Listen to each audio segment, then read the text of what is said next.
மனதிடம் கொண்ட ரிஷபராசி அன்பர்களே, உங்கள் நட்பு கிரகமான புதன் ஜனவரி 30 வரை சாதகமான நிலையில் இருந்து நற்பலனை கொடுப்பார். அதன் பின் அவர் தரும் பலன் குறையும்.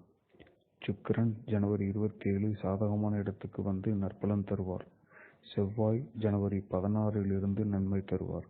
சூரியன் 9ஆம் இடத்தில் இருப்பதால் சிலரது பொல்லாப்பை சந்திக்க நேரிடலாம். வீண் விவாதங்களை குறைத்து அனைவரிடமும் அனுசரித்து போவது நல்லது. குரு ஜனவரி 16 6ஆம் இடத்திற்கு அடியெடுத்து வைக்கிறார்.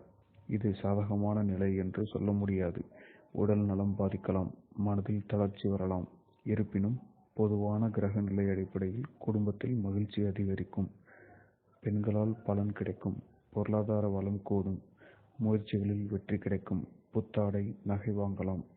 பிள்ளைகளால் மகிழ்ச்சியும் பெருமையும் கிடைக்கும். புதிய வீடு வாகனம் வாங்க யோகம் கூடி வரும். சகோதரிகள் மிகவும் ஆதரவுடன் இருப்பார். அவர்கள் வகையில் பணம் கிடைக்கும். பிப்ரவரி 1-2 உறவினர்கள் வருகையால் அவர்களால் நன்மையும் கிடைக்கும்.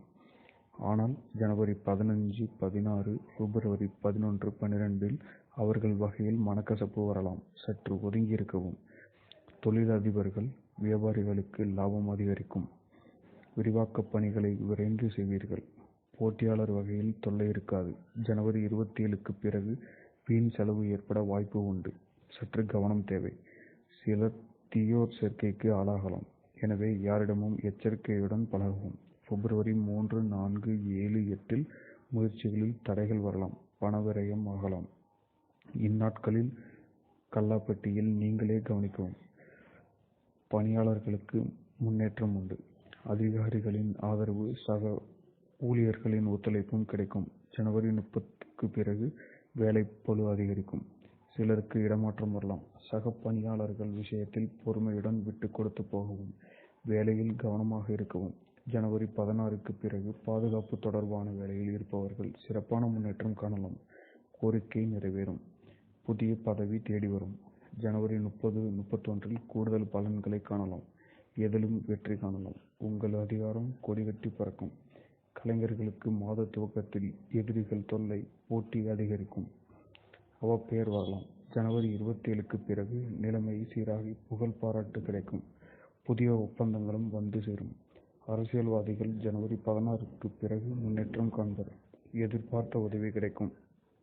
ஜனவரி 17, 18, 19 மனக்குழப்பம் ஏற்படலாம். மாணவர்கள் முன்னேற்ற பாதையில் செல்வர்.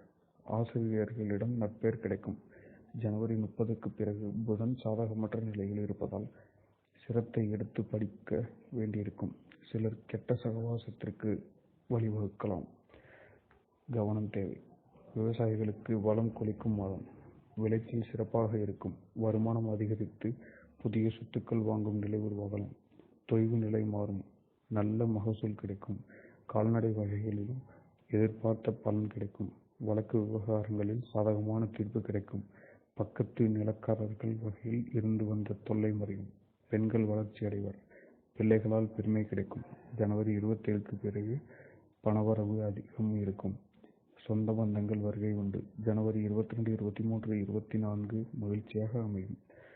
குடும்ப சுகம் மேம்படும். விருந்து விழா என சென்று வருவீர்கள். ஜனவரி 14, பிப்ரவரி 9, 10 புத்தாடை அணிகலன்களை வாங்கலாம்.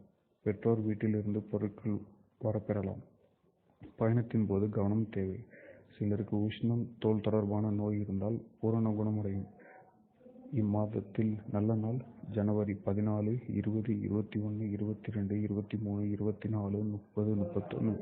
பிப்ரவரி 1, 2, 5, 6, 9, 10. கவன நாள் ஜனவரி 25, 26. சந்திராஷ்டமம்.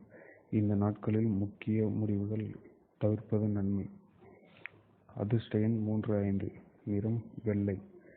பரிகாரம்: வியாழக்கிழமை தட்சிணாமூர்த்தியை வழிபட்டு வாருங்கள். ராகு கேதுவுக்கு அர்ச்சனை செய்யுங்கள். துர்க்கை வழிபாடு உங்கள் நண்பர்களுக்கு துணை நிற்கும். வெள்ளிக்கிழமை சுக்கிரனுக்கு அர்ச்சனை செய்யுங்கள். சனிக்கிழமை பெருமாளை வழிபடுங்கள்.